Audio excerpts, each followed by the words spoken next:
Etche Records is an artist-run collective founded in 2008 by Chris and Jen of the DC band Girls Love Distortion. And Greg came on board in 2009 as Etche's in-house recording engineer, and Greg and Chris co-founded, they formalized it, and now they call the recording studio Empress of Sound Studio. It's up in Petworth, DC. Alejandro came on board back in 2014, first as an artist, and then now as part of the general operations. And there have been many bands who've since released music with Etche Records, and you can find the full list. Obviously, check out their website, and the many in their ranks share a connection to DC and the DC region as well. So Empress of Sound Studio up in Petworth serves as their DC home, and they also have a location now in Los Angeles, so the group is growing. But definitely hail from the DC region. So guys, thank you so much for being here. It's a treat to have you here. Thank you for having us. This is awesome. Now, so kick it off now. Where does the name Etche Records come from? The name Etche it is a Basque word meaning a shelter or a home or a domicile, and it was an idea that Christopher had as far as approaching music as a safe space to nurture communal connections and dialogue and conversation. And really that's what all the bands have in common. I mean, often you see things written about Etche artists all being wildly different, which may or may not be true. I would neither agree nor disagree with that aesthetically. And because ultimately I believe that the tie that connects all the artists is this sort of thoughtful approach to writing and sharing ideas and treating it as a dialogue. Yeah. Wow. All right. So now, and we introduced you earlier, but there's one more here. So why don't all of you introduce yourselves and share what instruments you play and what bands you're a part of as a part of Etche. So let's go around. Greg first. I'm Greg Svittle. I play in Teething Veils and in Silo Halo. In Teething Veils I play the guitar as well as a little bit of piano and other instruments. And in Silo Halo, I mainly play guitar and organ. Wow, cool. All right, Hannah? I play viola in Teething Veils and do some occasional backup vocals. Nice. All right. And now Alejandro, talk to us. All right. Thank you very much for having us, first of all. Thanks again. I didn't get to introduce myself earlier. I play a couple of things. I started with Etche playing bass for Silo Halo, then started playing piano for Teething Veils. Then we brought my project on board, the Red Fetish, in which I play guitar and whatever else is called for. Wow, very cool. All right. And last one? Hi, I'm Austin from near Northeast, and I mostly play bass, stand-up, and a little bit of electric, and do the production for the album, and sing harmonies, and a little bit of drum machine programming. Got it. Wow. So much talent in this room right now. It's kind of unbelievable. I love it. So, all right, so now talk about you guys. What I want to hear from each of you guys is, where did music come from for you? How did it start in your lives? Start with you, Greg. Go ahead. Well, for me, as a child, I would hear melodies in my head and had no sense of putting them down to paper or a tape recorder until I was about 8 or 9 or so. And there were two moments that really crystallized my want to create songs. And the first was when I bought my first cassette, which was Raising Hell by Run DMC, and listening to excellent, yeah, the content and the depth and substance of the lyrics, and as well as just the rhythms and the layers of sounds was really inspiring to me. And then the other moment was the first time I ever saw the Ronettes on TV. And for those who don't know, old. and if they don't know who the Ronettes are, who is that? They are a girl group who were most prolific in the 1960s. Okay. And one of their largest hits was a song called Be My Baby, which a lot of people know, whether or not they associate it with the Ronettes. But to me, hearing that wall of sound, incredible celebratory romantic music made me want to write songs, and I never stopped. Very cool. Hannah, what about you? grew up in a pretty musical household. My father was a pianist in the National Symphony. Mother's a pianist. I started playing violin when I was about 5 and switched Wow. to viola in middle school and then learned guitar and drums. So you play a little bit of everything, and you've been at it most of your life here, it seems like. Yes. Wow, that's cool. And Alejandro, what about you, man?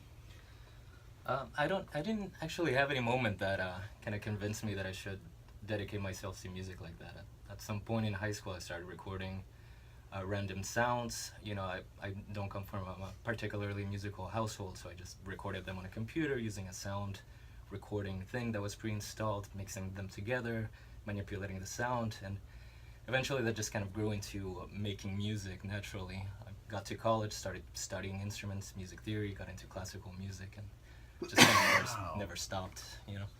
That's kind of amazing. Holy smokes. All right, Austin, what about you, man? Tell us. Well, I feel like I kind of just stumbled into it. I just started playing the clarinet as like a thing to do, and I just stumbled from one thing to the next, and then started playing guitar, and I don't know, it's always just been a part of my life. I haven't really thought about it in depth. It's just always been there, but an Nice. incredibly meaningful part of my life. Wow. So, and all you guys, it started really young. It's just always been a part of our lives. I love that. Absolutely. Me too. It was definitely from a very young age. Absolutely. All right. So now, what about you guys on the personal side? So we've got this whole musician sides that we've heard about. Outside of being a musician, do you have hobbies? What else do you do? What's life like for you guys? Share with us. We'll start with you again, Greg. I spend my days doing museum work. I install exhibitions, I write texts, and I edit things. So I'm around art during the days, which I'm very thankful for. Yeah. And then my life is otherwise quite quiet. I spend a lot of time at home with my roommate's cat, and with records and books and movies, and going to other museums and kind of absorbing as much art and music and life as I can. Yeah. And is there a certain museum that you're tied to? You said you work with it during the day, or is it just in general? Yeah, I've spent 17 years working with a modern contemporary Latin American and Caribbean art museum, and I've also, in that work collaborated with other places around town, galleries and other exhibition spaces. Yep. Gotcha. All right, Hannah, what about you? My day job is at a restaurant. Other than that, I like to go see shows, and I live in the Trinidad neighborhood in DC with my husband and our dogs. Nice. So play with the puppies too. Yeah. All right. Got it. Wow. Sounds fun. What about you, Alejandro? Yeah, I mean, it's hard to find the time for everything you want to do, right? Like No. all of the music that you want to do, all the different It's projects that want true. to take you in different directions. Yep. So I try to spend as much time doing whatever crazy project I can. Other than that, I work in a performance rights organizations. We pay royalties to recording artists, and that's Wow. about it. So you're kind of surrounded with the scene in your day job as well. a little bit, a different aspect of it, I guess. But Yeah. I got it. All right. And what about you, Austin? I, by trade, am a computer programmer. I actually quit my job to work on this last record, so I hope it was worth it. But I hope so too. We're gonna share it, absolutely. And so it just computer programming, or now what do you do if you don't have the day job in the way? So well, yeah, I mean, now I work on music, I read books, write things. Also, I have a cat. I like to hang out with my cat. But I'm now looking for a new job because Got it. petting the cat doesn't pay the bills. I feel like that's some kind of T-shirt that should be in production somewhere. Petting the cat doesn't pay the Yeah. bills. I don't know. I love it. All right, very cool, guys. Well, so if you could, so one of the questions I love to ask on this one is, if you could offer one piece of advice, what would it be? Greg, start with you. Well, I don't know if I'm in a position to give any advice to anybody, but I do think that it's important to maintain personal boundaries as a musician or as any kind of artist, or just as out in the world in general in life, and to maintain a sense of taking on things that are within one's that are either comfortable or pushing the comfort zone, in a way that's constructive and not in a way that's putting one in harm's way. Yeah. Okay. Good personal boundaries. And what about you? I'm not certain. Pass on that. Okay. No advice coming there. Alejandro, you got any thoughts?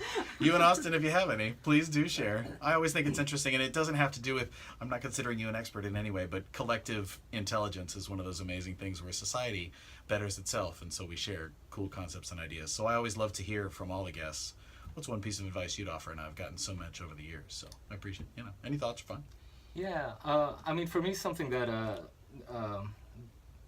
I took a little bit of time to get acclimated with, or to learn a lesson that has served me valuable in recent years, has been that if you want to reap the benefits of collaboration, you also have to give up a sense of ownership over a particular project. And that is a decision that you have to make, and that you have to make wholeheartedly, and one that is ultimately very, very rewarding. So, if you're willing to collaborate, be willing to collaborate fully, and accept the results, That's a great piece of advice. Absolutely. Collaborate fully. It's the teamwork, but you gotta, yeah, I like that. Nicely done. All right, Austin, any thoughts from you there? Well, I was just talking to my friend, and he was like, I think I've spent a lot of time playing shows, or like getting into the music scene and not knowing how it's done, and then like just floundering. And Yeah. I think you just go out and you do it. It's the answer. Absolutely. Go out and you do it. You educate yourself. I mean, I got to shout out to there's a book by, I can't remember his name. It's the How to Make It in the New Music Business. It's a book that came out back in like December of this past year, but it was also, I read that one, and it was kind of good, shining that spotlight on what this whole music thing is and how this works. Now, if folks are interested in finding out more about Etxe Records, where do they go? Is there a website? What is it? We do have a website, which is Etxe Records, ETXErecords.com, and from there's links to all the various artists and their pages and the Bandcamp, and so going to that website will take you mostly anywhere. Etxe Records, ETXErecords.com.